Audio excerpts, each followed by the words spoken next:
Okay guys, so for these examples, I'm going to show you how to do about half of them.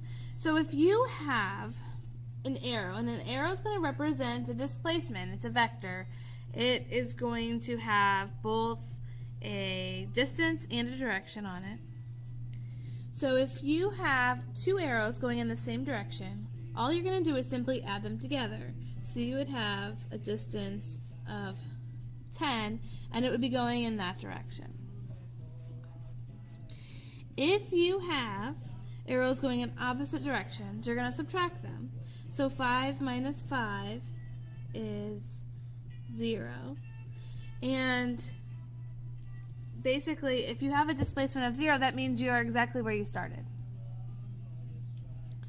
Okay?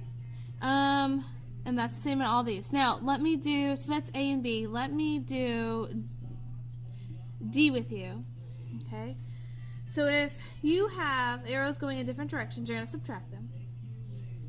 So 10 minus 5 is 5.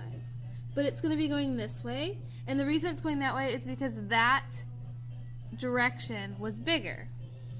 Okay? So now let me do G with you.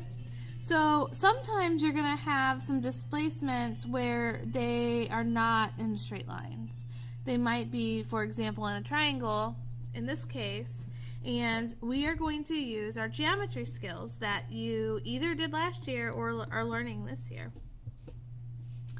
And so remember, A squared plus B squared equals C squared? That's how we're going to solve this problem. So to figure out the big length, or the length across from the right angle, we're going to call that C. And the other two are A, B. It doesn't matter which one's A, which one's B. So 5 squared plus 10 squared is going to equal what we're looking for, squared. So 5 squared is 25, 10 squared is 100.